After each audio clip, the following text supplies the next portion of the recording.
making, but by the skin of our teeth. Mark Sassway here. Here. Denise Davis, Kevin Lyons, here. Roxana Dunn here. And with us tonight is Alexandra Wilson, who is our Commissioner Support Staff Liaison. I like to call her my county minder because she corrects me when I screw things up. All right, and let's go ahead and stand for the pledge and find the flag behind us today. And Helen, why don't you lead us tonight? Pledge allegiance to the flag of the United States of America and to the republic for which it stands, one nation under God, indivisible, with liberty and justice for all. Thank you. All right, so we will now open it up to general public comment. If you, we will start with folks in the room and then go to people online. So if you're online, you can raise your hand to get in the queue. You have 3 minutes and please state your name at the beginning. So who do we have that wants to make general public comment? In the room, anyone? Online. All right, Beth Davidson. Yes, Roxana, I'd like to hear more about what's going on with the evacuation planning, especially in light of the vote tomorrow, and which apparently, I guess 3 of the commissioners are inclined to vote for greater density in incline without parking. I think the without parking part is kind of important, and also the safety for the residents here. It does seem as if they constantly want to put the cart before the horse. So what's going on with the evacuation planning? So we have actually an entire agenda item. Item number 7 today is reports from the subcommittees. There are 3 subcommittees and they have all met. We have 2 of them represented here tonight. We missed on one of them, but we will give you updates on that. So we do have something on that. Do you feel they will listen to you in terms of delaying at least the vote on TRPA, for the TRPA amendment tomorrow? Is this okay? My understanding is that a number of people are going to speak tomorrow, and that one of the messages that will be delivered very strongly is without this evacuation report and knowing how long it takes to evacuate our area, we would really like for them to delay until we have better data to delay really any development, much less this. Another piece of data, and that is, drove by the property that is planning to put condos on it, and it is for sale, saying that it is approved, that it's a 2-acre development approved for condos. And so, yes, on 28. So, yeah, something to look into. Right. That's my understanding too, is that the original developer is not going to carry through with that project and is backing out. So that land would be available if anybody has a few $1 million to whip it, purchase it. I'll throw in 10. All right. Any other general public comments? Okay. Ann Nichols. Yeah, Ann Nichols, North Tower Preservation Alliance. What I liked was what Mike Clark said at the last Washoe County Commissioners meeting, when she said if Lake Tahoe was a building, it would be condemned because it's unsafe, which I second that. Anyway, what's going to happen tomorrow is just a shocking example of rezoning the entire lake. It's not just Washoe County. It's the whole, they're going to force this on the whole lake. They've already done it on Placer County. They're just going county by county, and everybody has to buy in. So yeah, that's it's a real abuse of power, and there's no evidence that it's going to work. And why these places are coming up for sale after getting all these entitlements is that most of them are too big and too expensive to build, like that 947 that I think Beth was talking about. And then the other one, they approved the East Shore 39-degree latitude. That's for sale too, because that 40-unit condo with no workforce housing, can't get that together either. That's for sale. Yeah, so, there is no substantial evidence that this is going to solve any of our problems. And, we've got a lot of people that don't know about it. And that meeting we had at the Parasol building recently, it was a beauty. It was TRPA in Washoe County, and they never gave a definition of workforce housing, which is important because there is no income cap for deed restricted housing. And that doesn't make it workforce as far as any definition I've ever seen. So anyway, thank you. Okay. Any other public comments? Helen, you're sort of leaning in, no? For the sheriff. Waiting for the sheriff? Oh, okay. All right, great. Do we have the sheriff on? Oh, good, we do. All right, so let's go to item 4, Commissioner Hill. Is she available? I do not see her online. Hey, very short meeting tonight. All right, we'll go to number 5, Public Safety. Captain Cola Curcio. Do that one for me again. Cola Curcio, Captain.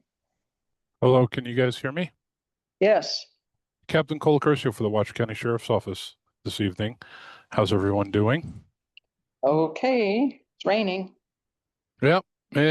Sorry I couldn't make it up the hill in person to the meeting this evening, but some public comment. Obviously, we're dealing with the weather and all the things going around, so I'd like to start with let's remind everyone to be safe and then be aware of the weather and what's going around in the area. Obviously, fire watch is a big thing, but with the storms coming around, we're looking at flooding and things like that right now.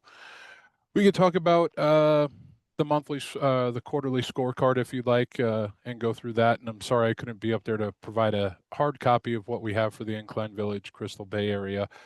But for the 3-year average for this quarter, we're looking at 538 calls as the 3-year average, and we're down about 436. So we're about 100 calls down for service in the area.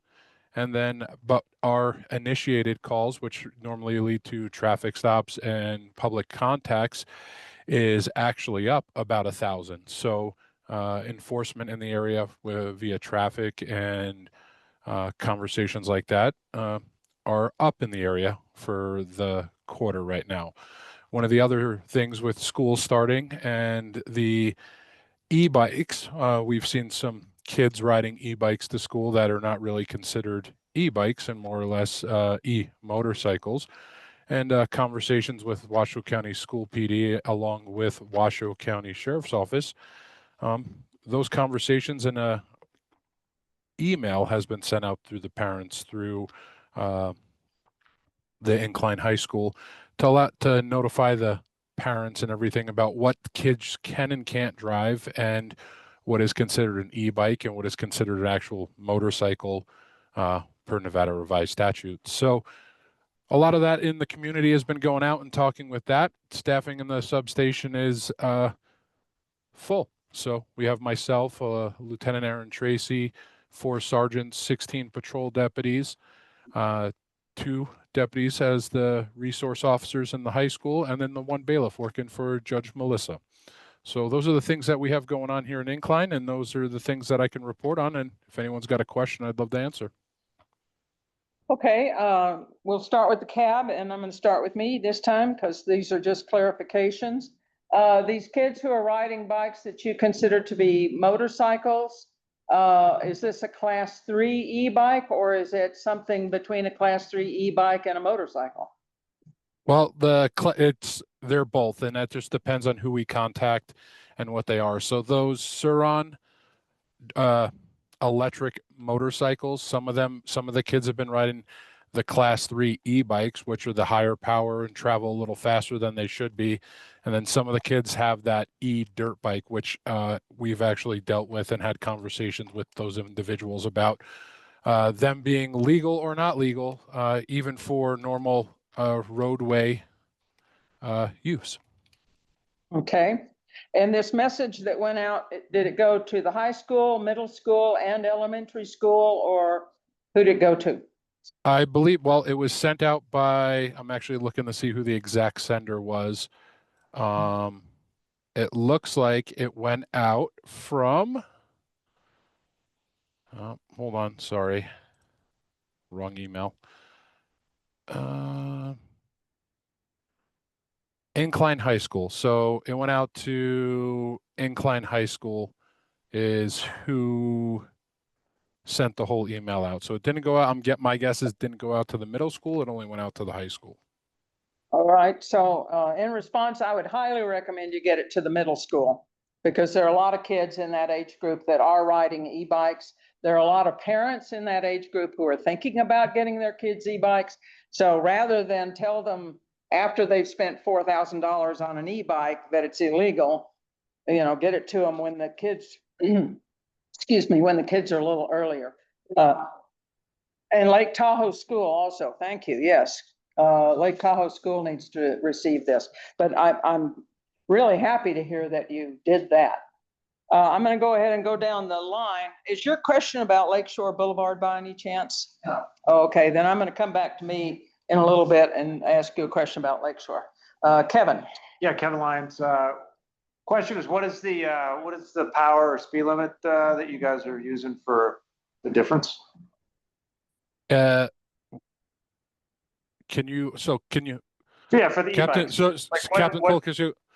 so it's not a speed limit. So it's based on the wattage, which is the really hard part to figure out for law enforcement, right? We get there, we have to do the research on the bike. So if the bike stops, then we got to look into the bike, and then individuals who are buying these bikes may buy a class 2, but yet has the ability to be a class 3 if they hack the bike, through their computer setup and do all these things. So more or less, you have to follow, if you're riding a bicycle, you have to follow the laws and regulations which are there. So pretty much unless you're on Tahoe Boulevard or Mount Rose Highway on an e-bike, it's going to be 25 miles an hour within the Incline Village, Crystal Bay area.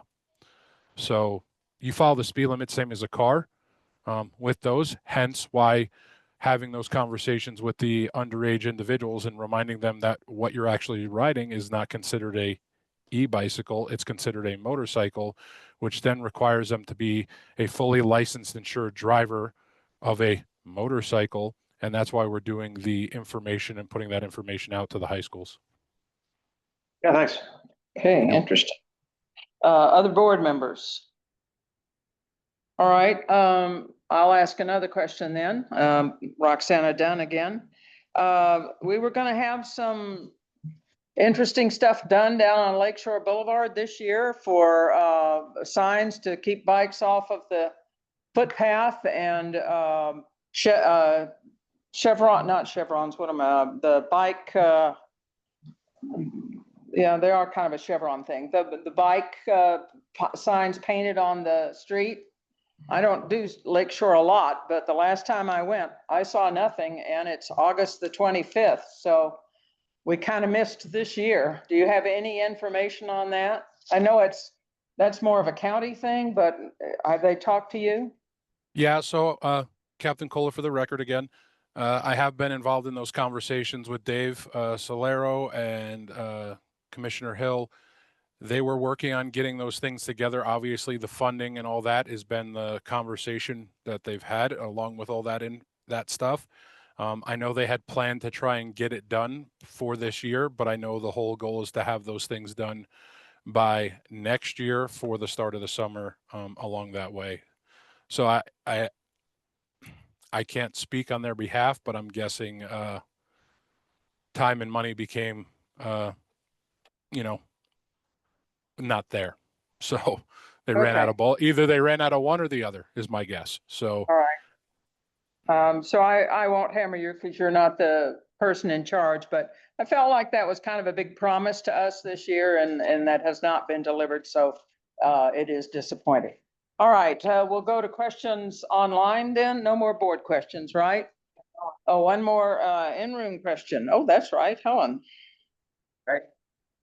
Well enough. I have a question about what happened on State Route 28 and Village, the crash that occurred on Wednesday, I believe it was around 10:30, and seemed to involve two cars and an e-bike.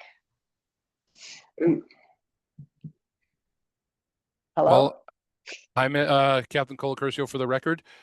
Well, Ms. Neff, as we've talked before and multiple times before, State Route 28 is the Nevada State Police. So while we may have responded as the first responding agency, a report from the sheriff's office will not be generated based on the fact that Nevada State Police has jurisdiction over the state highway, which is State Route 28, and those individuals and that they would be the ones to bring that. I can request and see speaking with their lieutenant for the area, see if he has any information, and I could follow up and provide that in the future. Or my recommendation is, if you wish, contact the district for Nevada State Police and get that information from them. Yeah, I do know how to request a crash report and I can do that. My concern is, what are the safety issues that need to be looked at to be sure something like this doesn't happen again? It looked pretty horrendous. I don't know what the injuries were, but regardless, it just didn't look good. I happened to have drive by right after it happened. Captain Colacurcio for the record again, my recommendation would be foot traffic only. We're going to turn everybody's car in and we're going to go back to walking. That's probably going to be the safest bet for everybody. I'm all for that. but- Can we have some horses too?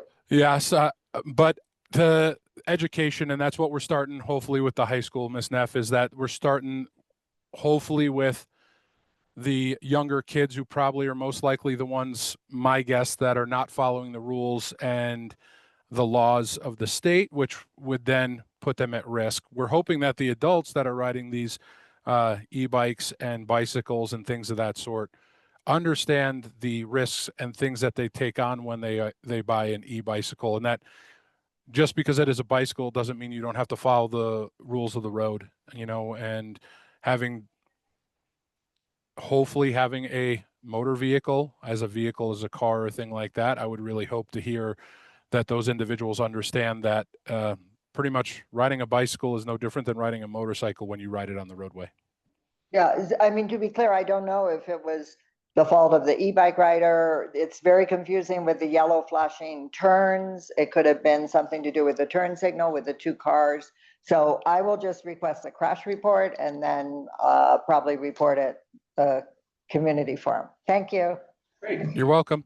And Captain Kohler, for the record, if you have any questions, Ms. Neff, about what's on the report or what they deem in there, I have no problem helping you sift through that and, decipher what they put down. You're welcome. Thank you so much. I have read a lot of the reports. I'm getting better each time, unfortunately, but thank you. Thank I you. call you on that. Okay, and I don't know I should know your name by now, but Parks guy, right? Commissioner Jones, Parks Commission. Good evening, Captain. How are you? Good evening, sir. I'm well, and yourself? I'm very well.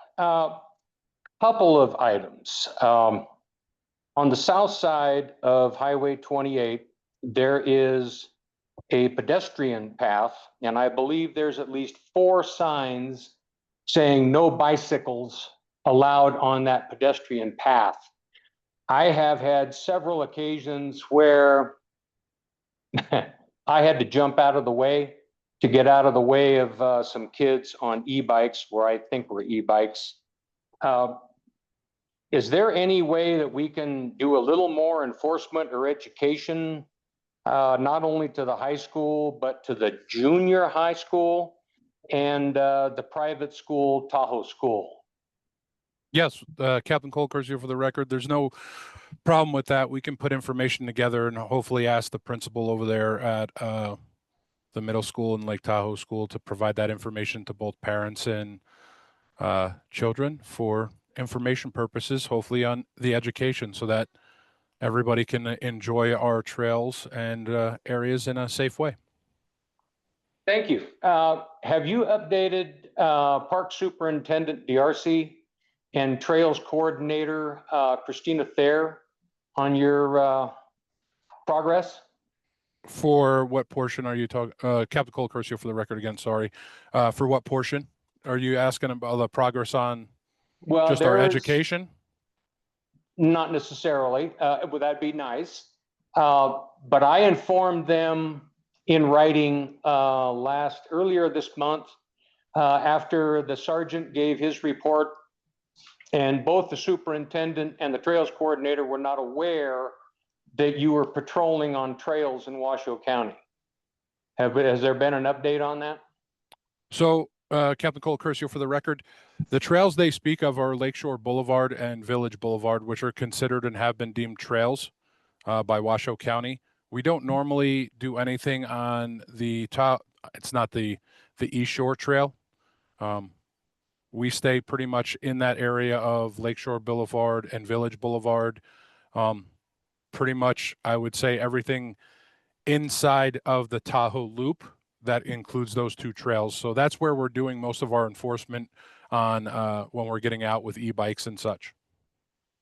Okay, very good, sir. One more question concerning the electric razors, if you're familiar with that term. The scooter? I've noticed yeah, they're scooters, razors, two-wheeled thingamajigs. But anyway, the junior hires are using a lot of those.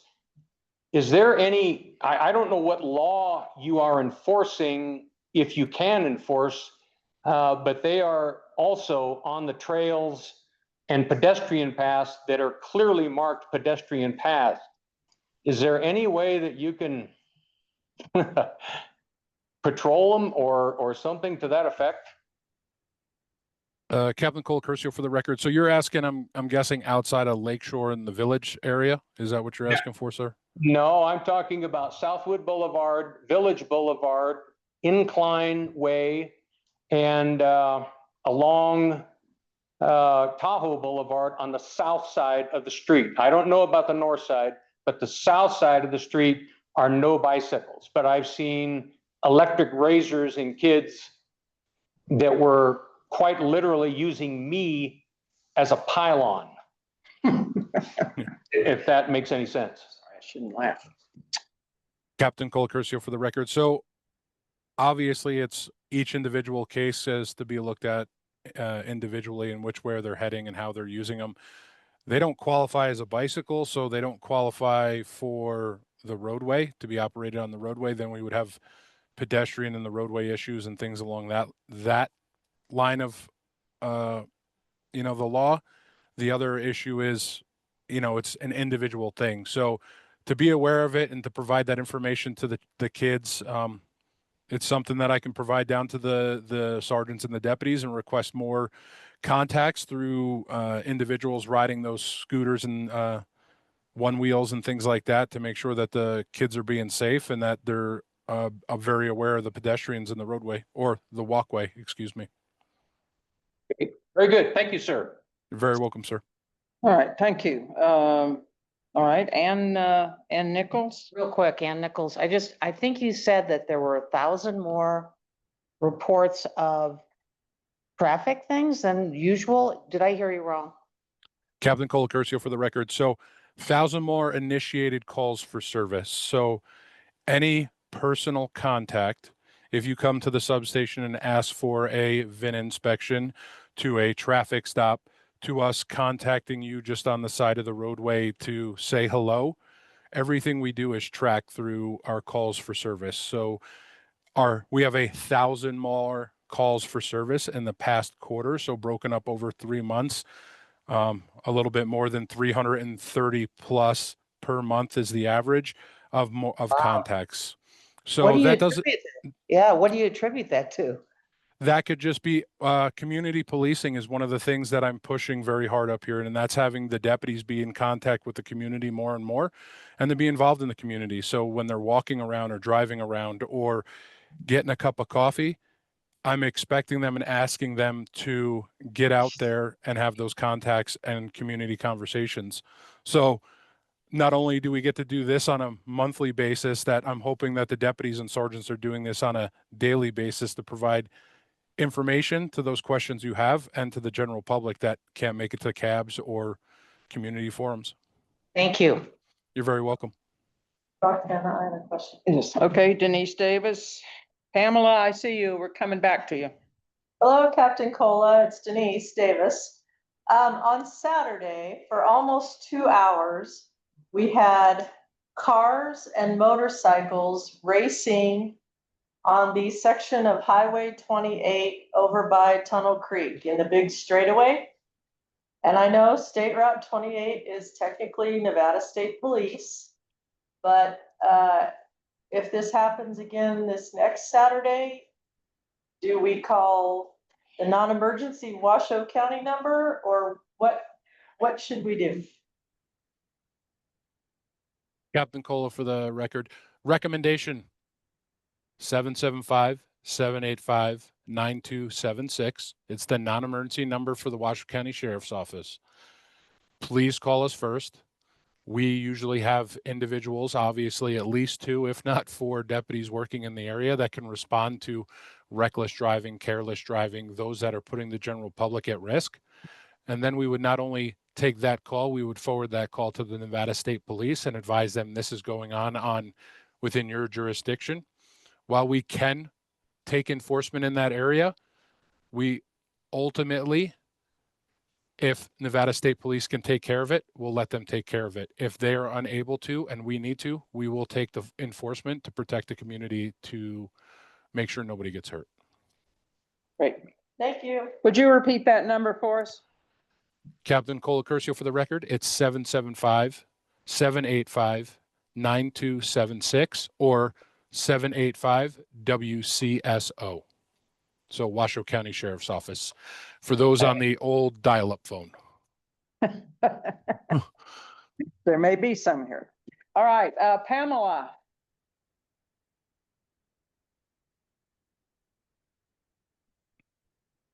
You have to do her. Hold on, Alexandra's coming. Okay, Hi there, can you hear me now? yes. Terrific. First of all, Captain Colas, please pronounce your last name. Pamela, Oh. please just call me Captain Cola. It's a lot easier. Thank you That's so much, Captain Cola. I have a very most- difficult last name as well. I do see that. So please, So- Captain Cola is fine.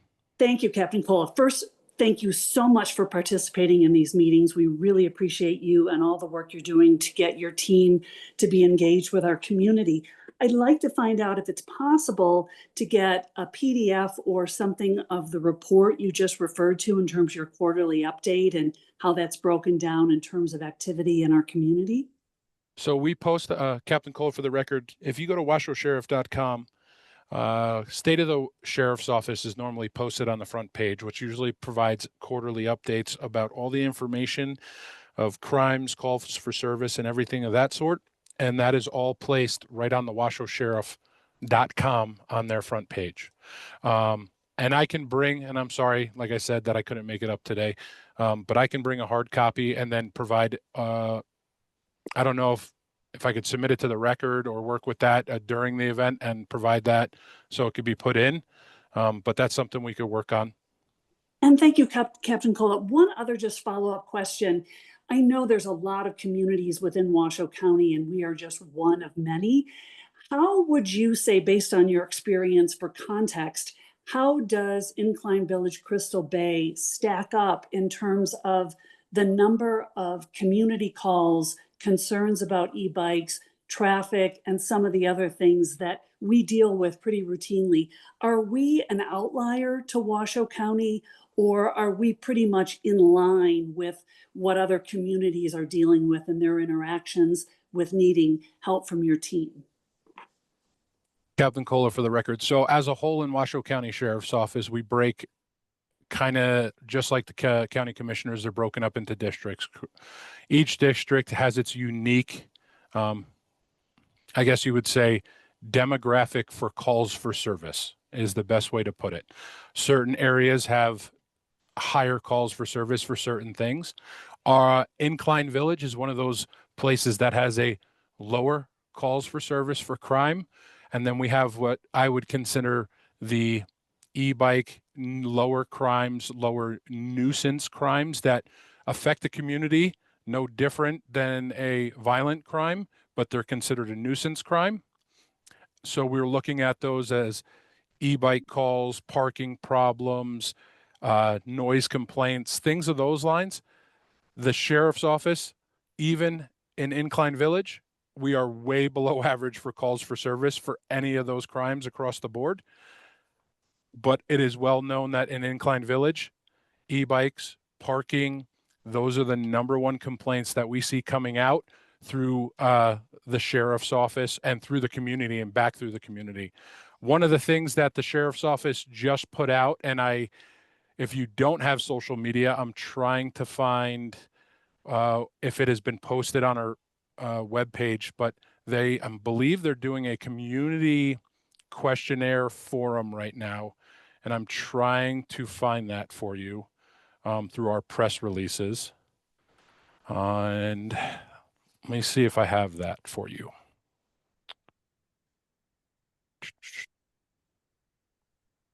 I don't see that. What I can do is provide that, but I can tell you if you have Facebook or Instagram, the sheriff's office has recently, I'm pretty sure, has posted it. I'm not the best with it. But I will look for that. And then I can provide that link to Denise Davis or those who attend the community forum on Friday, the every other Friday community forum, Incline Village Crystal Bay Community Forum. I can make sure I provide it there as well. This way it gets out, but I will look for that and make sure we have that out. Thank you so much. Really appreciate everything you do. Thank you. And we have a question from Patricia. Hello, can you hear me? Yes. Oh, great. My name is Patricia Lord, longtime resident of Incline Village, and thank you, sir, for being here. I have a question regarding the e-bikes. My fear is that one of these days a poor child is going to be injured in the parking lot of Raley's. If you go there during lunchtime, if you go there after school, you'll see these young kids just barreling down Village, pulling into Raley's parking lot. And, you know, if you're fortunate enough to be in there at that time, trying to back out, trying to do anything, it's just feel that it's a very dangerous time for these kids. So I was wondering if there, you know, what can be done to patrol this area, particularly during those two times, because anybody who goes to Raley's knows that, you know, they frequent Raley's after for lunch and after school. And the other question is are you giving these kids citations or just warnings? And I really, really do encourage you to reach out to the middle school. I used to work with the elementary school back in the 90s and been here a long time, and I just worry about these kids. Thank you. Captain Cola for the record.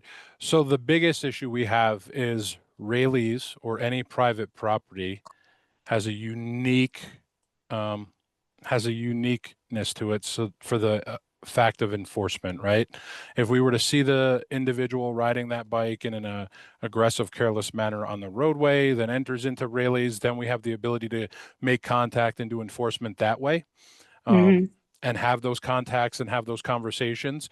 It is I guess you would say, it is the policy of the sheriff's office to hopefully affect change in behavior at the lowest levels so that we're not trying to cause financial issues or any issues to somebody that would just benefit from a conversation. So obviously, if we have repeat offenders and those that are not getting the message through conversation, maybe that conversation can be upgraded to conversations with either our local judge or through the juvenile services through a citation. So I have no issues with having citations issued and those things being done. As a former traffic enforcement cop, those that failed to heed the warning always got the special meeting with the judge, in my opinion, and that conversation can be continued with someone, you know, behind the bench and the bar. So I will definitely reach out and make sure that our community, that we engage with the high school and the junior high with the e-bike education and the scooters and the electric powered scooters, the one wheels, and all those things that are really putting our younger community at risk. I definitely appreciate the feedback and making sure that those kids are safe in the community, because the last thing I want to deal with, or I think anyone in the community wants to deal with, is a hurt or injured child over something that could have been prevented. Thank you. That's exactly my feeling. You know, a child was screaming down Village and just cut right in front of me going into Village. I don't know whether, you know, a little presence by some, you know, on Village even would help during those times, because often I think they're coming down.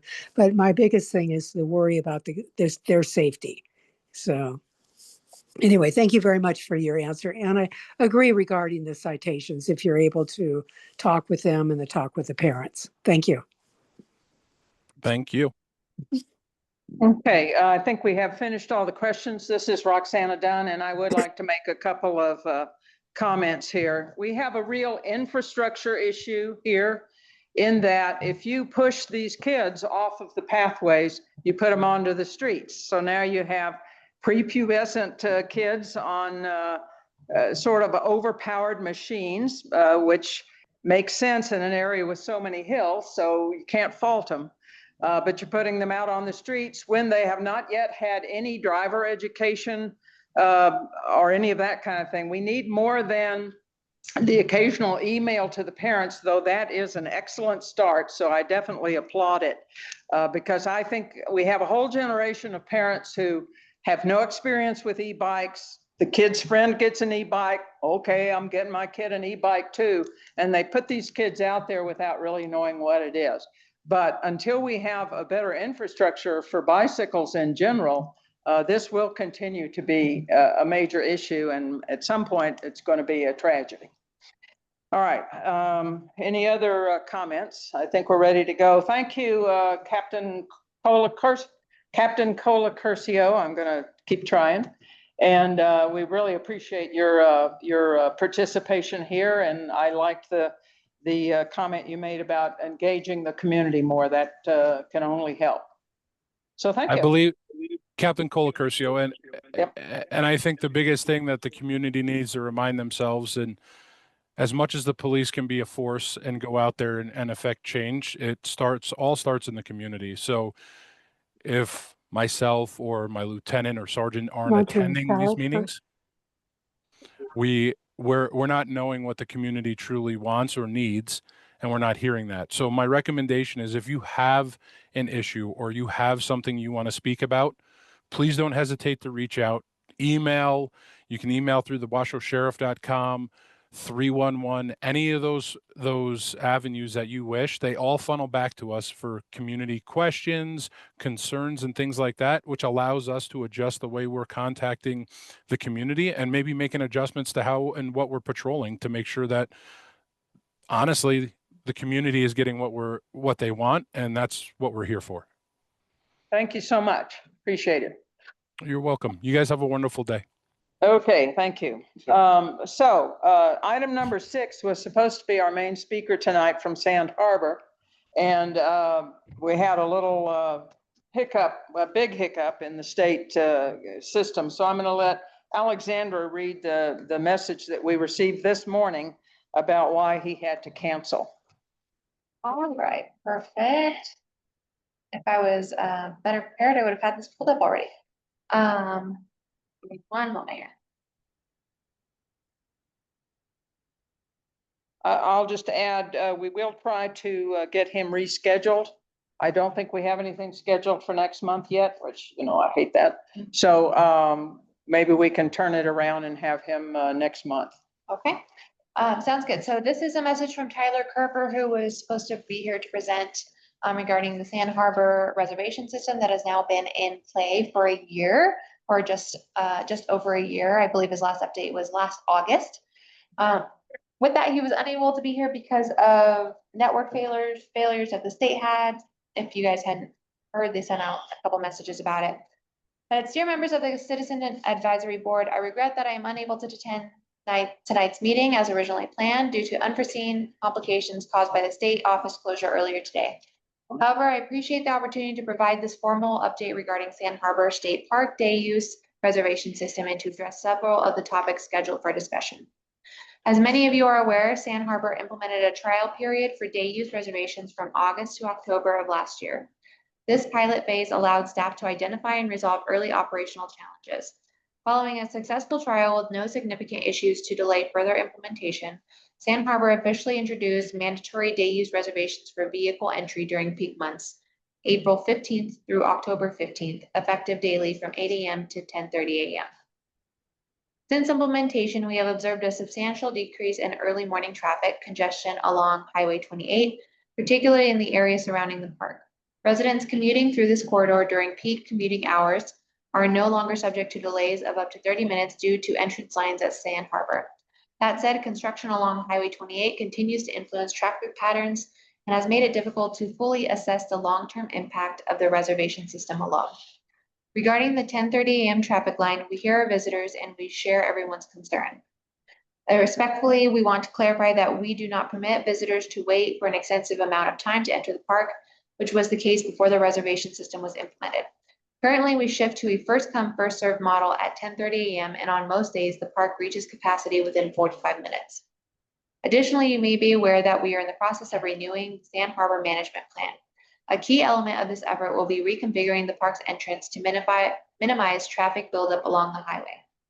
There is a considerable thought and planning going into balancing visitor access, roadway safety, and the quality of life for local residents. Our first priority was to eliminate the extended early morning traffic lines between 5 a.m. and 8 a.m., a goal that has been successfully achieved through the reservation system.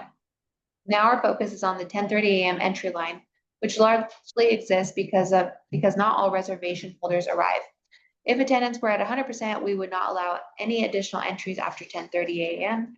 and the line would not form. We are working on a solution, and as more data becomes available, we are optimistic that effective adjustments will follow soon. Regarding parking enforcement within the park boundary along Highway 28, this remains a non-issue. Our rangers remain vigilant, and drivers attempting to park illegally along the roadway are typically cited or warned. Please note that foot and bicycle access from Highway 28 into Sand Harbor is not permitted. Pedestrian access is restricted to the East Shore Trail. Nevada State Parks cannot comment on areas of Highway 28 that fall outside our jurisdiction. On the topic of emergency preparedness, Sand Harbor does have an evacuation plan in place. This document can be formally requested by anyone wishing to review it. There were also inquiries regarding visitor access and affordability. Despite the implementation of a reservation system, we are confident that Sand Harbor remains highly accessible to a wide range of visitors. Entry fees range from $15 to $20 a day, which remains among the most affordable options of public lake access, especially considering the extensive amenities the park offers.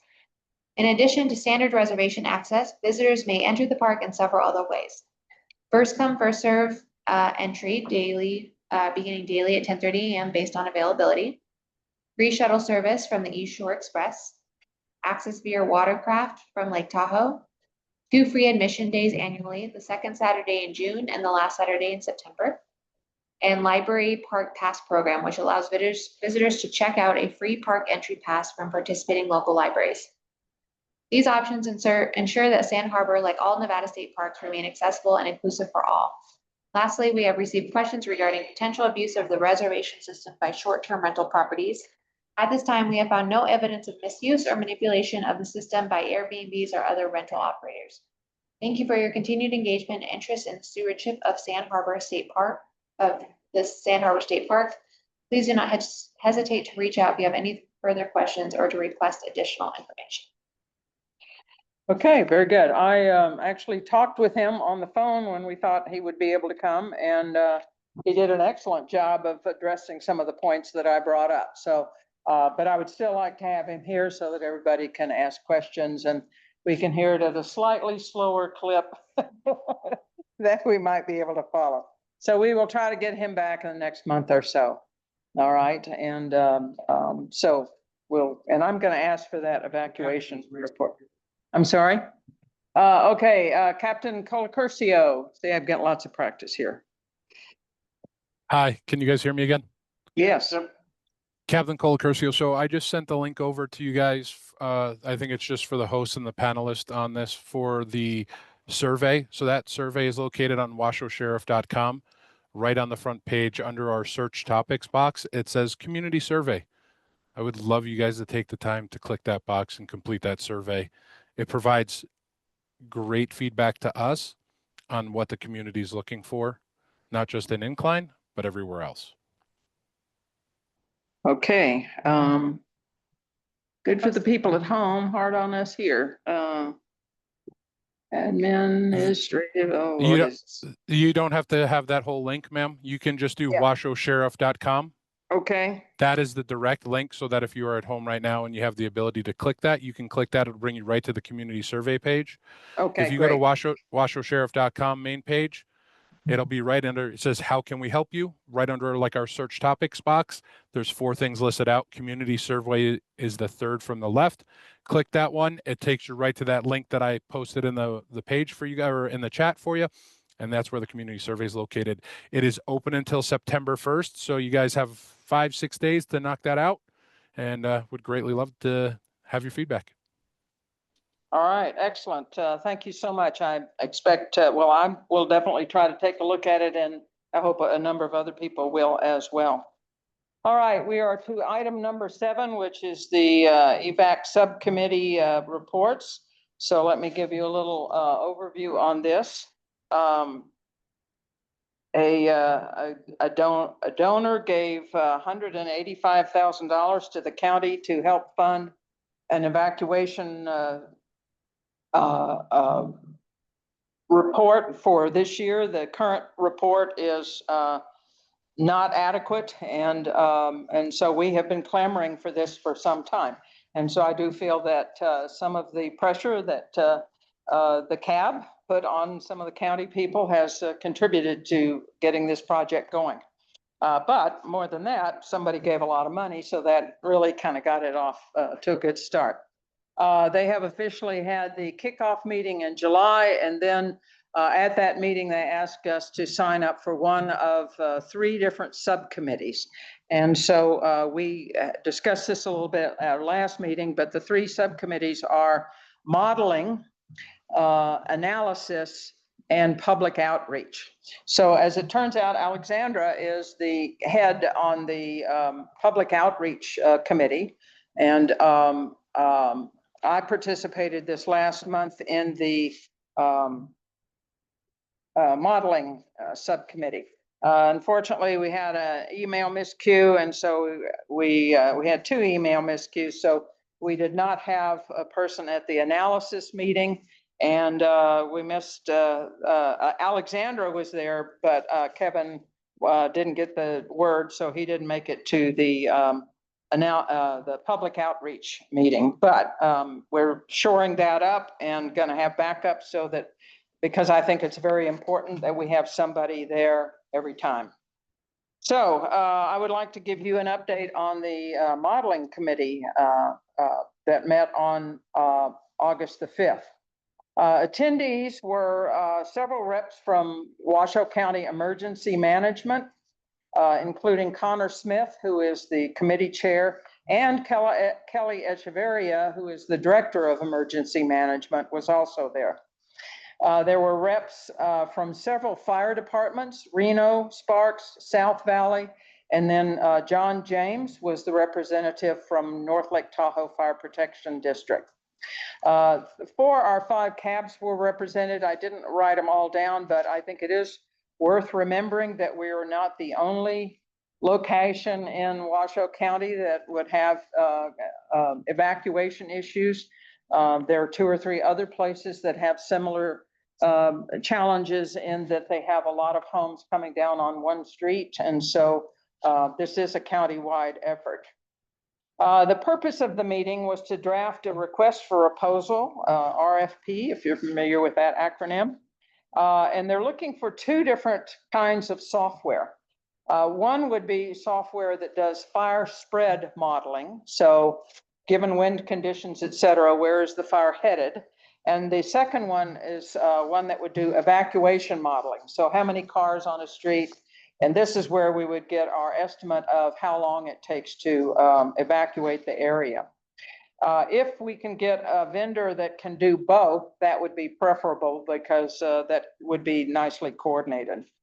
The candidate vendors that we're looking at, in case anybody here is familiar with these, Techno Sylvania, Ladris Technologies, PTV Group, AnyLogic, and Pyroanalysis LLC. Pyroanalysis LLC is the firm that Tahoe Clean Air hired to do that analysis that was done this last year. An interesting part of the discussion at the meeting was we looked at different levels for the software. So what are we, what do we possibly get back? At the lowest level, we would basically hire the vendor as a consultant. They would use the software and they would give us a one-time static report. That's basically what we have today with the 2021 evacuation report that, they did it once, here you go, nice to see you. The second level that we're hoping for would be software that would allow emergency management folks to update the parameters now and again so that we could keep the thing more current. I raised the issue of analysis of new development, an impact statement of new development. I'm happy to report that Kat Oakley from planning really bounced on this too. She's been listening to us, and I think she sees this as a good capability. The third level of software that was asked about was one of the firemen there, I'll call them firefighters, whatever, asked if we are looking at real-time modeling. So in other words, in the actual moment of an event, does this software help us to make decisions and things? My own experience with software and with software vendors is that for $185,000, we're not going to get much past a static report. But Kelly said they're trying to squeeze out some funds to make this first effort that we're doing this year come out of the county funds so that we can apply the donation money to ongoing license fees, et cetera, which may put us in that second category where the software can be updated. Key factors that came up. One of the things that they're asking for on the RFP is that the vendor identify a minimum of 5 high-risk areas per jurisdiction. A jurisdiction is Reno, Sparks, and then the unincorporated areas. So they would include us as one or more of the 5 high-risk spots in the unincorporated. They are probably going to rely on a piece of software called Placer, unfortunately spelled Placer. So there'll be some confusion there, but the Placer software uses cell phones to do estimates of how many people are where right now. It can do dynamic estimates, which is a whole lot better than like the static estimates that I did for the presentations. I added that capability needs to have an historical database where they can capture information so that they know roughly what it's like in August on, August 25th, how many people are in the area, so that if cell towers go down during a wildfire, they would still have some estimate stuff to work with. Another thing that I pushed for that was not in the RFP was that they identify choke points.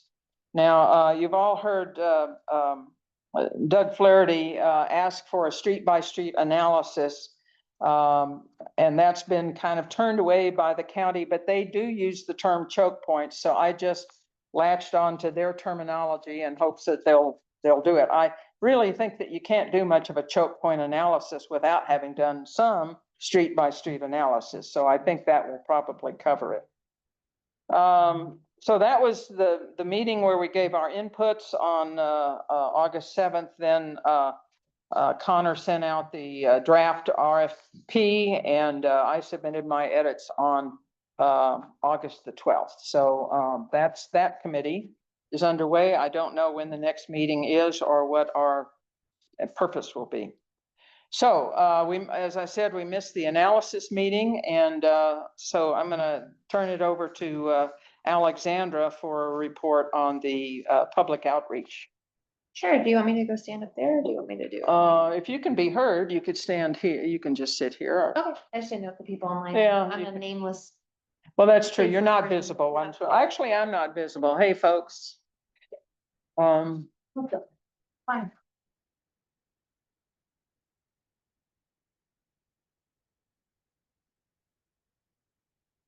Okay. Hi, everyone. Alexandra Wilson for the record. For those of you who don't know me online or in person, I'm usually the face in the sky that's muting people. With that, I am leading our public input subgroup for the evacuation study, mostly because of our work as community outreach coordinators in our commissioner support team. So we met on August 13th for about an hour to discuss kind of what our role is throughout the evacuation study. We were able to get representation from our community services department, the Sun Valley, Washoe Valley, and Incline Village CABs, as well as Washoe County, Bureau of Land Management, and Truckee Meadows Fire Protection District. And so what our goal is kind of to see where we fit. So the idea is we are going to be public input throughout each portion of the process, including the end and gathering information once we get out the evacuation study. So in discussion with those individuals in the room, I think we had about 12 to 15, it was decided that people needed a central place to go for information. And so one of the things that our team, or my team, Washoe County Commissioner Support, has been working on is we have what's called Zen City engagement pages. At the end of your agenda for all the CABs, including Incline, there's a QR code at the bottom, and that is an example of an engagement page. However, it is a very, I would say it's a skeleton of a page because there's not necessarily a multi-step project when it comes to citizen advisory boards, but at least with the evacuation study, it being a year-long study, there will be a multi-phase approach and a project associated with it. So once we do get the RFP back for both the analysis and the modeling, we're going to be soliciting feedback from the community on how they feel about either of those things. And so built into that Zen City Engage page will be a way to submit comments. There will be a survey on what you had mentioned on choke points or areas of concern in the communities where you're able to do pins. We're discussing whether or not we're going to make those color coded, whether it's a fire, which is what we're focusing on at the moment, is fire and wildfire awareness. But also, is it evacuation? Is it traffic? Is it trails? Is it visitors? What type of pain points are we seeing out in the community? And then after that is really where public input and our subgroup is going to ramp up. And so we talked about different public input opportunities. So once we have that information out there, how are we going to spread that information? Who's going to get to know what we're doing and be able to provide input on it as opposed to our regular channels? So that includes well, let me go back to the engagement page first to say what it'll include. So the idea is we do have tools out there that people aren't already utilizing. One of them is Perimeter, as well as DORA, the dashboard of regional agencies. And in addition to that is Smart 911, which I believe you guys have received an update on that. The other thing is who is at high risk for wildfire? And of course, we understand that all of Washoe County is at high risk. However, we were thinking of including a high risk map. So for example, we got a recent presentation at the Sun Valley CAB that they're in the top 3% for wildfire risk in the nation. And I'm sure Incline Village is close to that as well. So we want to include that high risk map so people are aware, and it kind of gives them that shock factor of, you know, it could happen any second, even though we're all very aware of it here in Washoe County. The other thing we wanted to include, and this was brought up by BLM, that regardless of who responds to a fire, Washoe County is in charge of the evacuation. Doesn't matter who the responding agency is. If it happens in Washoe County Emergency Management is in charge of that evacuation plan, as well as putting that into motion and coordinating all the agencies.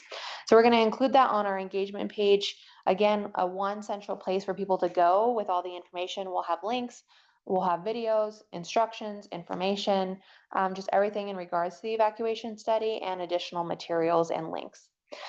So with that, once we get the information on the page, and I'm working on building that out to hopefully have it ready by the time we get the RFPs back after September 12th. We're going to be working on getting that out to the community. So one of the things we talked about is having printed material.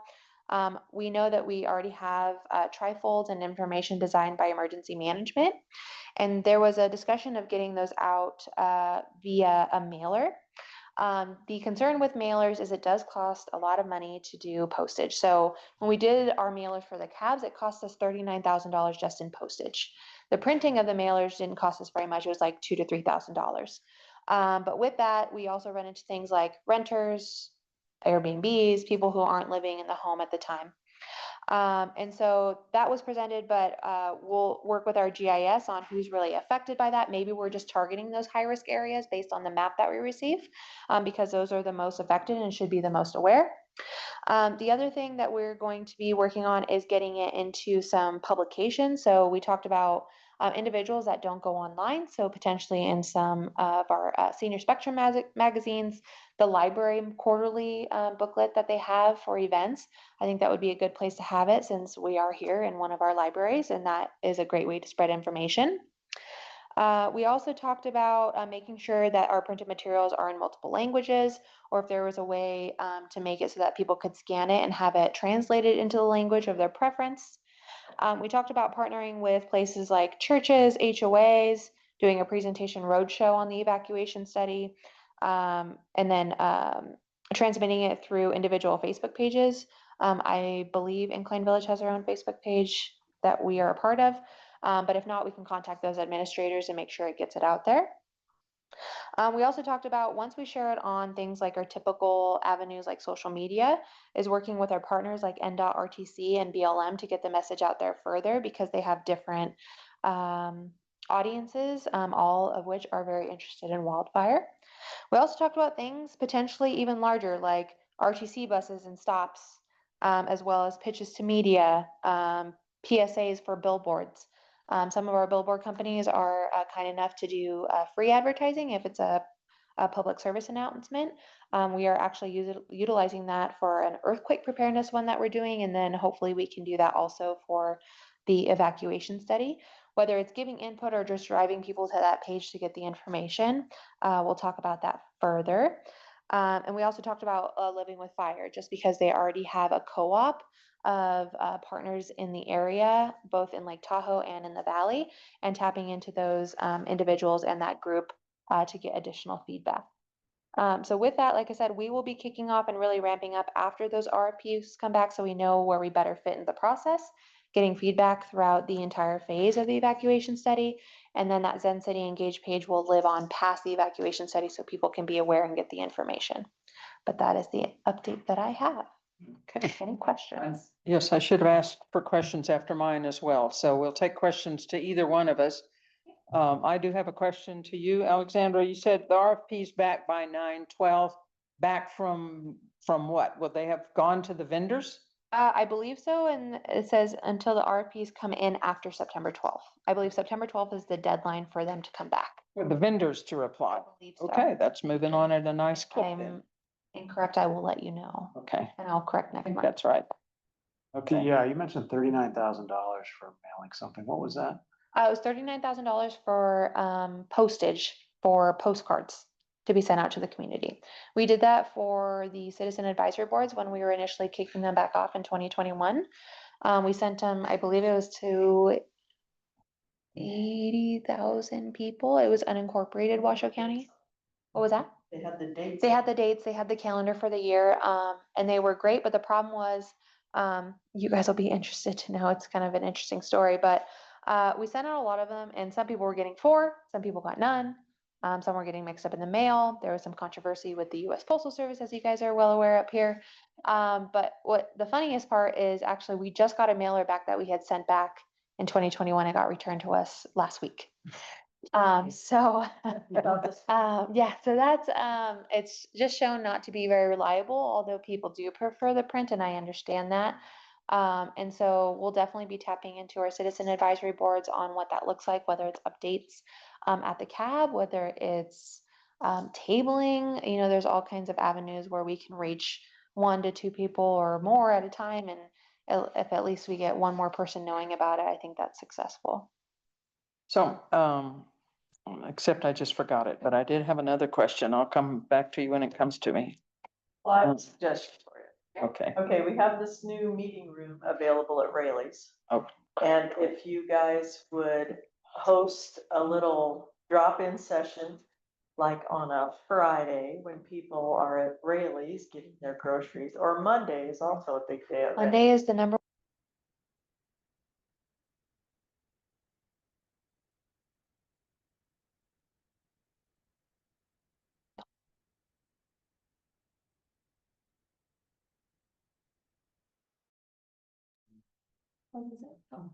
Roxanne, I did remember my question.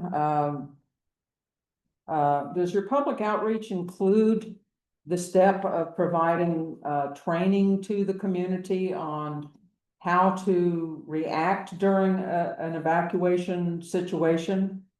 So we had talked about that really briefly, but we felt at the time that we were getting really far ahead of ourselves since the evacuation plan hasn't been put in place. Right. But we did talk, I did talk with our Truckee Meadows Fire guys afterwards. And we talked about that once we have this implemented, it would be a good idea to do those types of simulations just because people know their routes, but they don't know their routes under stress and under pressure. And when there's those bottlenecks and when there's smoke or impending fire. And so we talked about doing that, but it's more, not necessarily an afterthought, but that's the action after it's been. At least the idea. Okay, so I'm thinking of things like, don't bring your boat, don't bring your trailer. Yeah. That would be good. Yeah. So I mean, If you do, we will pull you to the side of the road and you will be at the end of the line. I mean, I have heard, it's interesting and I'll have to look into it more. People respond more to what not to do rather than what to do. Really? Because there's more of a longer list of what to do than what not to do. Mhm. Like not bringing your boats, people are like, of course. Yes, I mean. and try to consolidate in cars. So, you know, don't bring all 4 cars because you want to save the cars. Put 4 people in a car because you want to save the 4 people. That kind of training, at some point, I think needs to happen. Just a comment on that though, I mean, that's not like a rule of evacuation. You wanna get your stuff out, keep people out.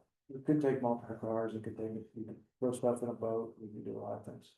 Okay, let me see. Yes, you could, and people will die. People will die. So, I mean, that's the. People will model it, you can model it, it's not rocket science, they're gonna model it. Okay, well, we'll model that, Yeah. but, just looking at what happened in Paradise where cars got stuck and people died in their cars.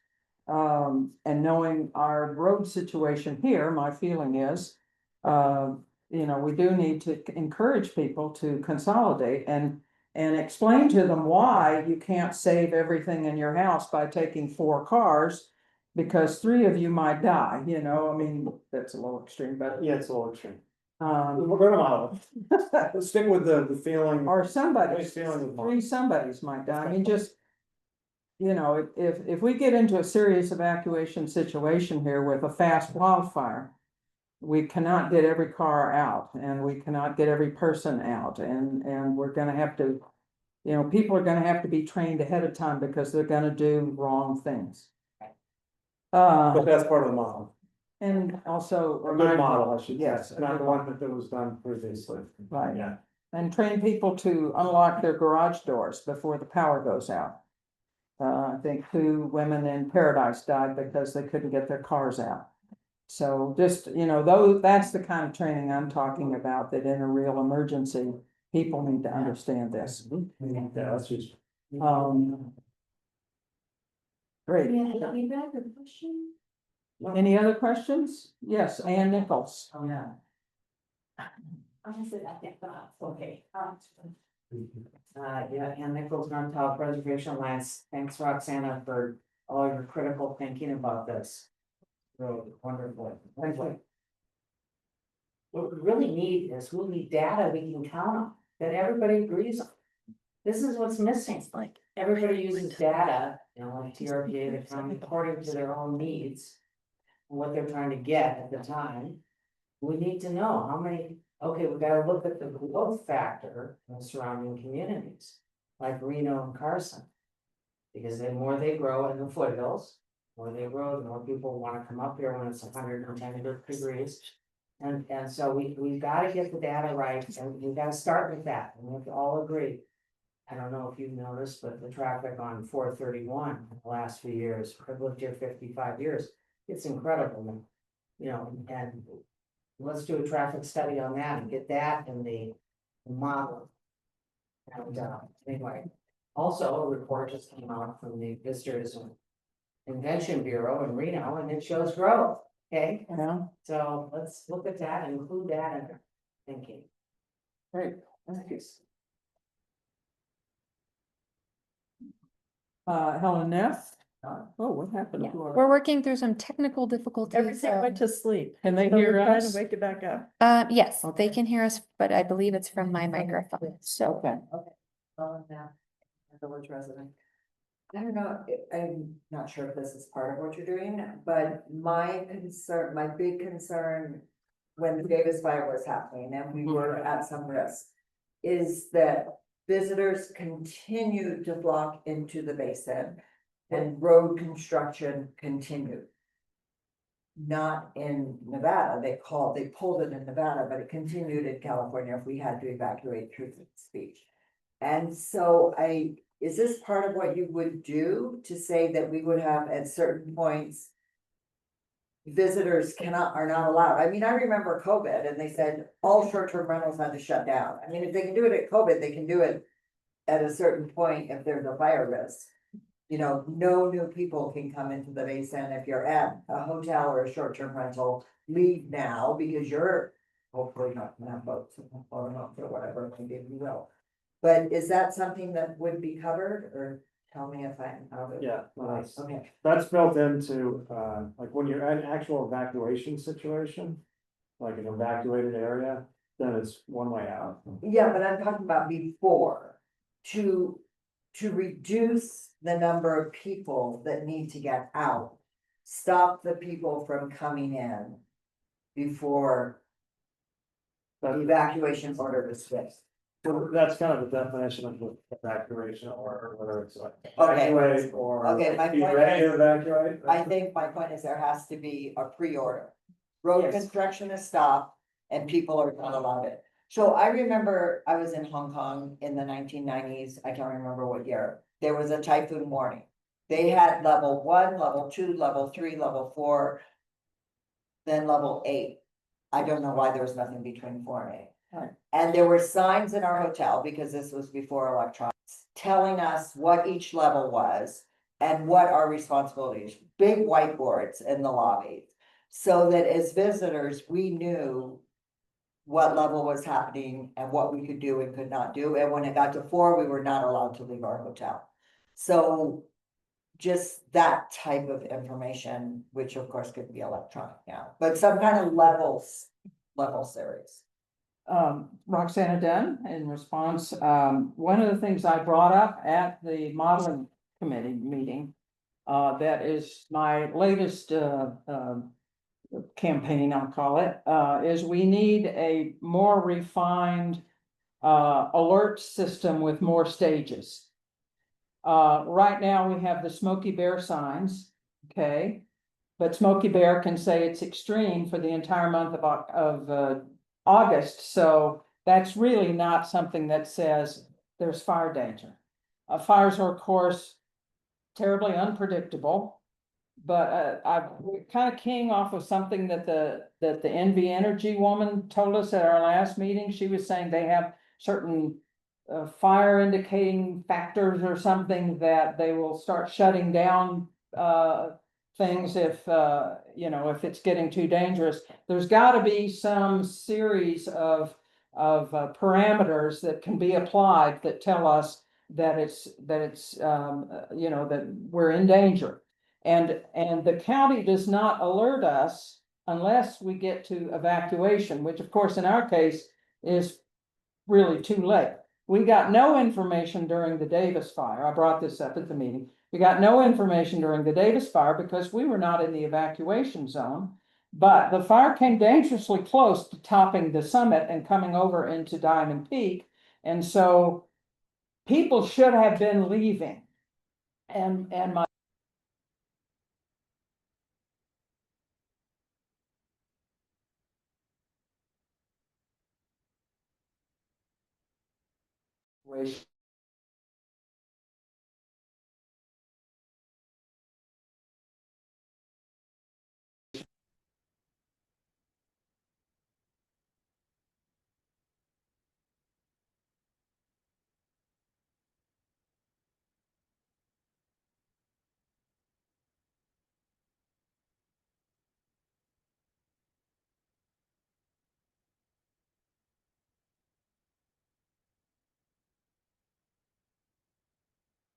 what those parameters might be.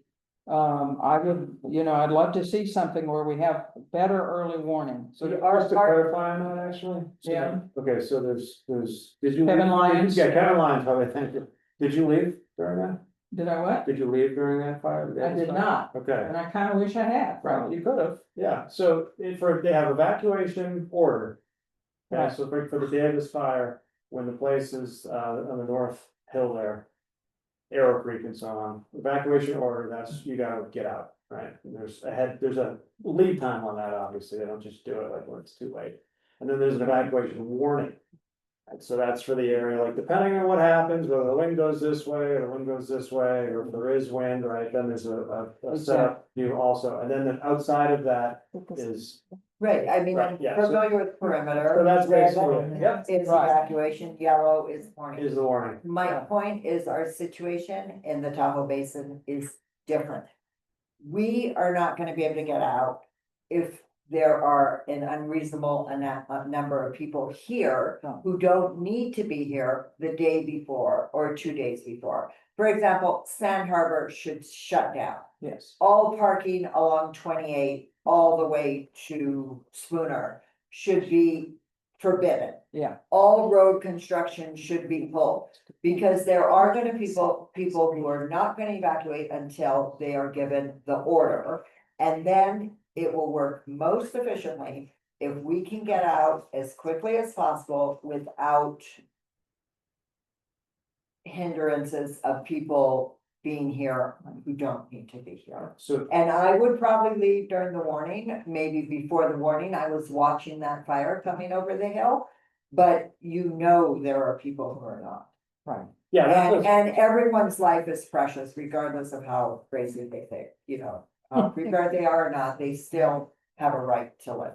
Okay. Okay, Yeah. so we have some questions online. So, Beth Davidson, can you? Yes, I would like to know if the evacuation thank you. committee is looking at a proposal that was made. Can you hear me? Yes, now we can, so start. Okay. I'd like to know if the evacuation committee is looking at some comments that were made online by a Paul Nelson from Brockway about some old maps of 28 where essentially an alternate route existed over the saddle from Crystal Bay out toward 267. That to me makes a lot of sense to put something in there as another way to get out of here. Is that being looked at? Yes, it will be in any meeting that I'm participating in. I don't know. Thank you, Roxana. When we gave and Roxana Dunn, when we gave our commissioner presentation, one of the key things that we said was we just don't have enough roads to get people out. And so, and we don't want to add roads because then more cars come to the lake. So what do we do to not add cars, but add escape routes? And one that you've heard me and Alex Digdinos say a couple of times is make a bike route around the lake that could be converted to use by at least cars, if not emergency vehicles, and adds a whole nother lane of getting us out without adding cars to the lake. Terrific, Roxana. Thank you. I really appreciate how emphatic you and Helen Neff are being about evacuating the people who are already here and not having to take all your belongings with you. That will be ignored by many people, but people should think about it, and they should absolutely, the type of signs, if they can do this in Hong Kong 30 years ago, why can't we do something simple like that here in Incline? I mean, are we really brain dead? Roxana Dunn again. Beth, can I get you to send me that reference to that road? I've heard rumors of that too, but I don't know what it is, so I don't have a way to refer to it. But if you can send me anything you have, I'll try to raise it. Yes. Okay, and Pamela Tigdinos? Thank you. And also, I would like to underscore my appreciation to Roxana and Helen and everyone who's been involved in this, along with Alexandra. I do want to add that in terms of getting data, because I know that's very essential and we need both historical and forward-looking data, that every short-term rental operator is required by law to sign a VCA, which is a voluntary collection agreement with the jurisdiction where STRs exist. What I'd like to know is, for the purposes of understanding how many people who are not residents, but who are visitors, who have come to Tahoe, specifically Washoe County, who have stayed in an Airbnb or a VRBO or whatever short-term rental they are. I know that by law, those companies are required to sign a voluntary collection agreement. Washoe County also works with host compliance. Washoe County is within its bounds to require those companies to provide exact data on how many occupants were in short-term rentals at any given time. It's anonymous data, but it tells us how many heads, how many souls, right? So we need, as Washoe County, for the purposes of planning and modeling, to understand historically how many people who are not residents are in short-term rentals, and to require host compliance and these short-term rental operators to provide that data so it can be factored into your evacuation modeling. Thank you. Great idea. Thank you. Oh, quick, can I just say? Okay, Helen Neff? I think that's an easy ask, because every short-term rental permit has an occupancy limit. And so the county has the number of permits issued. They have the occupancy for each permit, and you would have a maximum number if there was 100% occupancy at any one time.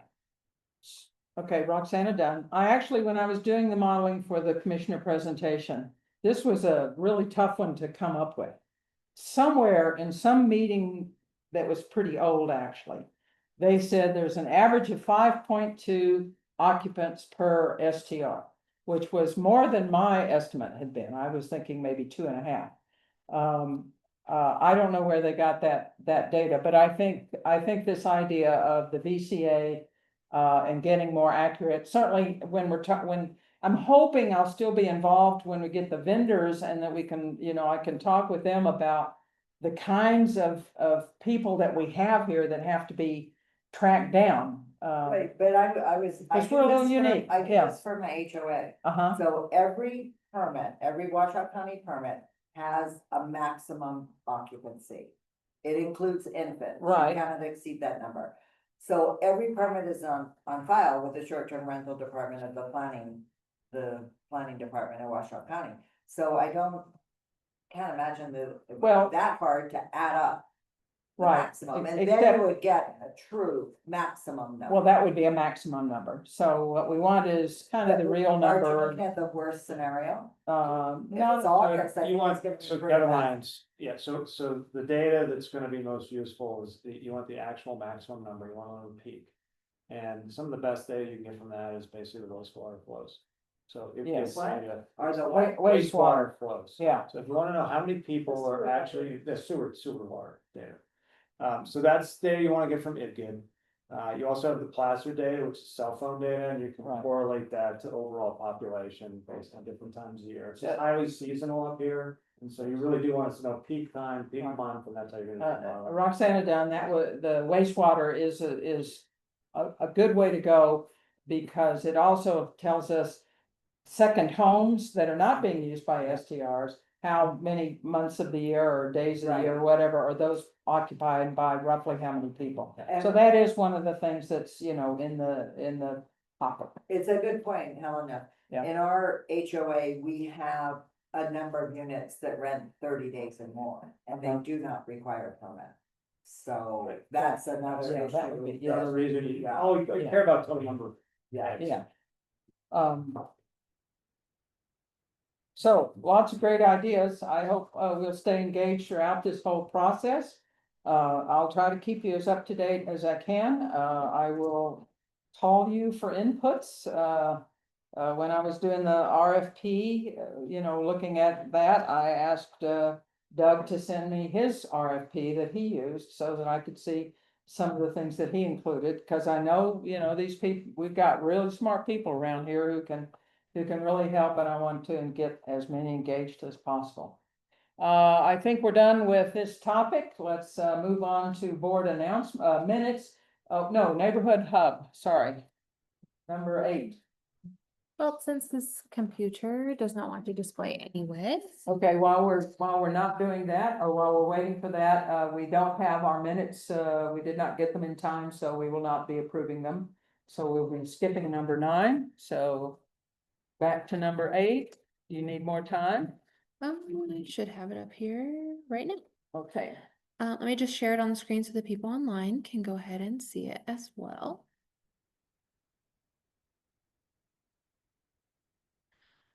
Alrighty, so every month we do go through our neighborhood development hub just to see what is in the funnel for information in regards to development. So with that, I believe we have a few that have popped up in recent times. None that are for District 1, at least not at this time. However, if you are interested in any of them, you're welcome to attend or click into any of these. But we do have a couple for District 3, one for District 2, and another for District 4. Again, kind of farther away from Incline Village, but if anyone wants to know any information on these, we can click into those. For Incline, let's just peer in the map and see what we can find. Let's see. Kevin Lyons, would you Yes. want to include the meeting tomorrow at the county? Yeah, it's not a part of the neighborhood development hub, but yeah, if you guys. Under us. Oh, under other, yes, we can do that. 700.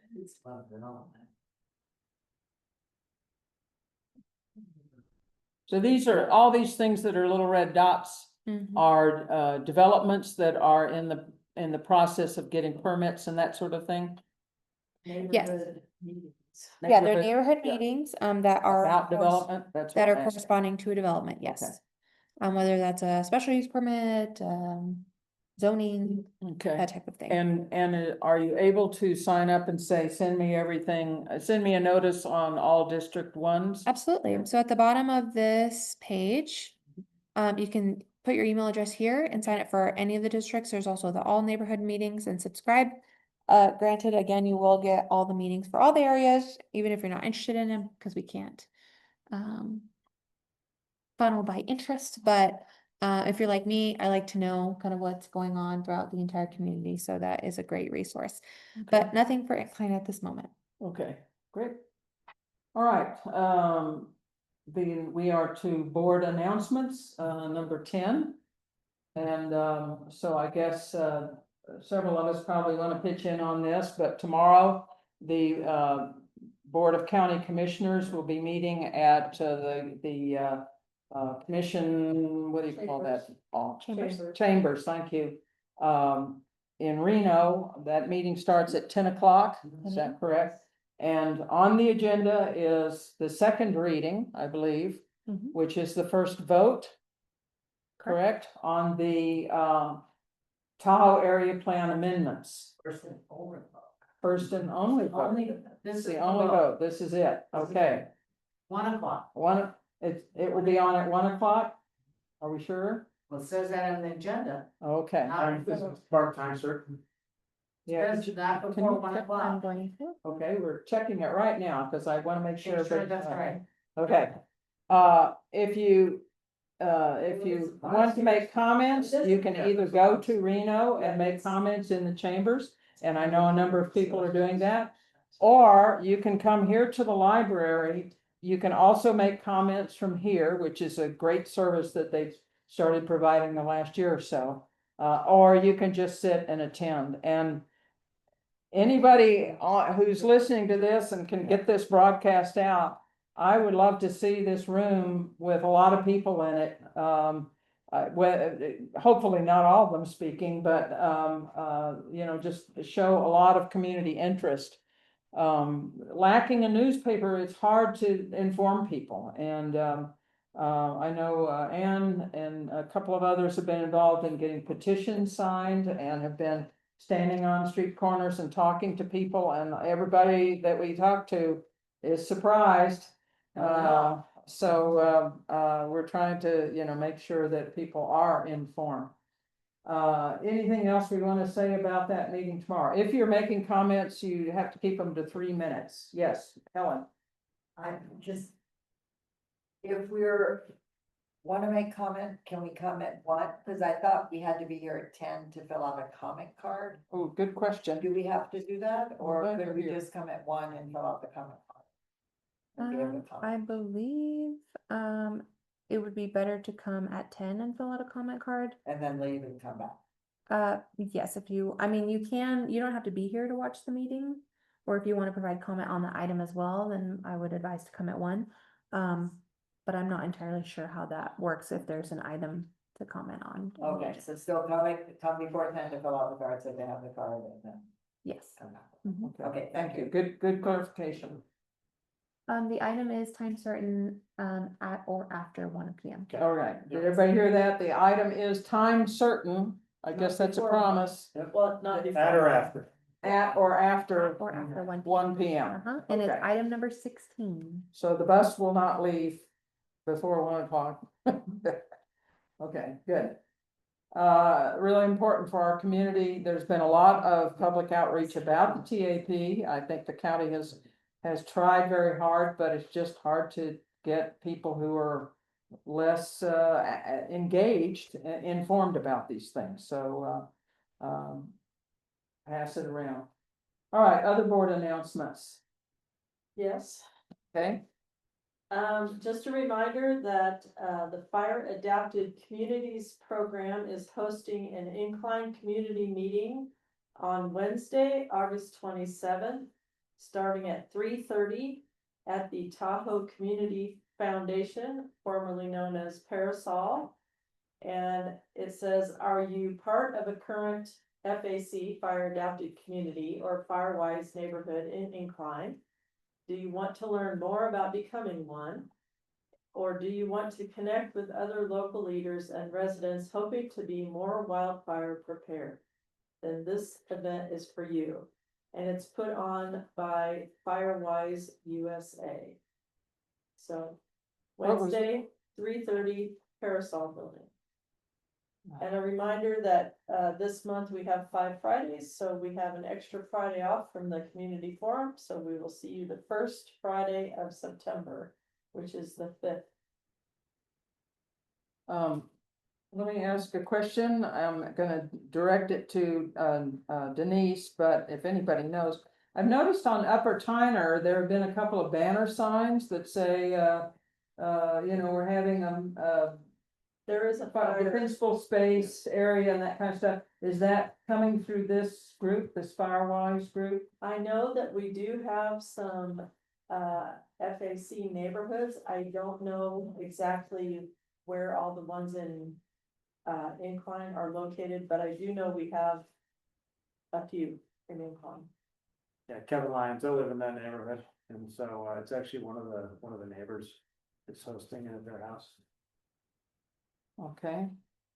But what's the long-term organization behind this? Well, there's a national group called Firewise USA, Okay, and they have these fire adapted neighborhoods, I think they call them. okay. And so it's basically somebody in the neighborhood starts it up, tries to get a committee in the neighborhood. And they go through this program, developed by Firewise USA, where it gives, some direction to Right. moving forward. And then there's an actual, I believe, like an accreditation type of a thing, so that when your neighborhood reaches a certain compliance level, I think you get some kind of accreditation through the Firewise USA program. Interesting. Yeah, it should help with insurance. Should, Would may they not. Should, yeah, that particular, I don't know if that one's associated with Firewise or not, but it's, talking about the perimeter cleaning and the robot for the fires and stuff like that, which is really interesting to be involved in certain parts of things. Yeah. Excuse right. me, Denise, will the fire department be there for that meeting at the Parasol building? I do not know, but you could call Andreana at the fire department, our new public information officer. Okay, thank you. I just learned here at McLeod that apparently the fire department is telling people to bonsai the manzanita. Instead of cutting it down to 3 feet, they now want it cut up so that the first 3 feet won't burn. Leave it 6 feet high. Anybody heard about that? The bonsai treatment?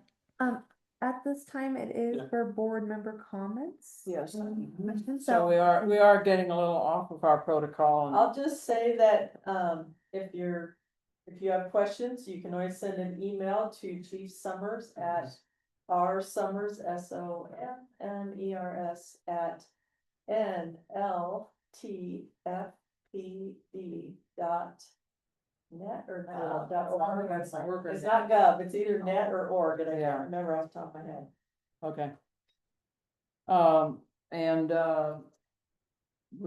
do we normally take questions during this? Patricia has a question. So I'm sorry, Patricia, we don't normally take questions, but we are about to get to general public comment, so just keep your hand up and we'll come back to you on that. All right, it's .net. So R Summers, SOMMERS North Lake Tahoe Fire Protection District, well, NLTPD .net. Their email is done. The email is .net, okay. All right, so now we are finished with board announcements. We are to the final item, which is number 11, general public comment. Are there public comments out there? And we have 2. I'm gonna go with Patricia because Beth just talked. So go ahead, Patricia. Pamela. Oh, Pamela, I'm sorry. Oh, thank you. Hey, I just wanted to clarify, those of us who are going to be driving over an hour to attend the meeting tomorrow in Reno, is there a way for us to sign in at the library at 10 a.m., but go to the meeting at 1 p.m.? Because sitting for 4 hours just to sign in does not make any sense. Do not. We do not know. Well, may I ask Alexandra if you can sign some of us in ahead of time? I don't know if you're attending the meeting tomorrow, but again, I'm thinking just for efficiency purposes, it does not make sense to have people sitting for 5 hours if they can sign in remotely at the library or with you this evening. I will not be able to do that. I'm actually working that meeting actively in the back of the room. But what I can do is I can ask our OCM team first thing in the morning, and I can email this group of individuals if that's helpful. And if you could please just say that the library exists as a place to sign in to speak, so it would just make sense that we could just stipulate we'll be making our public comment in Reno, but sign in at the library at 10. So you want to sign up for comment, but you're going to be at the meeting at 1? Correct. So we come here at 10, sign in, go home, do laundry, drive over and be at the meeting by 1 o'clock. Kevin Lyons with the question. Yeah. It would be shocking to me if the law actually required a sign in ahead of a public hearing at 1 o'clock, other than at the public. There's no way you need to sign You in. can sign in You there. can just show up and talk. From past experience, I have shown up late and been able to. sign. Yeah, okay, so don't worry about it. Yeah. The issue is if there are 35 people signed in and you show up late, you might be number 36. If that doesn't bother you. Right. Yes. Then you can show up at noon and sign in. And if you want to confirm, you could always email Janet. All right. And Thank that you. was- That was Helen Neff. We are really screwing up with the minutes here, folks. With the back and forth and not saying who's speaking. So let's try to get back to protocol here. So Beth Davidson, you have a comment or question in general public comment. Yes, I want to know if I need to sign in, if I'm going to be on the Zoom call and would like to make a comment. Do I need to sign in? Nobody has addressed that. No job. To speak up. Roxana Dunn, I'll answer this. I spoke at a board meeting a month or so ago from the library and, oh, shoot. Did we just lose her? You can't something with Zoom. And we signed in right here. But they don't have it on Zoom. Oh, can you sign in on Zoom? No. You're here or no Zooming. Okay. So can I comment on Oh. Zoom? What about this? You- Speak up feature? Okay, wait. You would have to come to the library to comment Right. on Zoom. You cannot do it from your home. Okay, thank you. You can listen from your home, but you cannot comment unless you are, you make a physical appearance. All right. And if you missed it, we're pretty sure that, well, we are sure. You can sign in later, but you're gonna be number 38 on the list of 42 or whatever. And so you would be quite close to the end. If you want to be heard earlier, then come at, 10 o'clock and bring knitting, I don't know, whatever. Okay. I think we're done with general public comment, which means, well, Motion to adjourn? wait a minute. Real quick. Yes, okay, one more general public comment Yeah. and Sarah, real Nichols. quick. Just wanted you guys to know, Ann Nichols, North South Preservation Alliance, there was so much confusion about what happened with Boulder Bay. But I'm sure you're all smart, so you know Oh, what yeah. happened, Oh, is yeah. that the lender took it back. And the reason it was 157,000, which they were reporting was the sales price, is that was just fees and taxes and stuff like that, so it was just poorly reported. Okay. But, yeah, and that was that, and then, also the house, the lot on Crystal Bay Hill that's like this. That has the giant sign in front, right, that was 35 million for 10,000 square feet, it has been reduced to 5 million. And the permits have expired. So there is another example of getting entitlements, things that really shouldn't be really going. And then they don't have the money to do it, and now we're left with this mess. The erosion is incredible into the lake, and that's TRPA. Okay, great. Thank you. All right, motion to adjourn. Motion to adjourn. Okay, Mark Sassway, motion to adjourn. Second. Kevin Lyons, second. All in favor? Aye. Any opposed? I love your sense of humor. The meeting is adjourned at 7:15.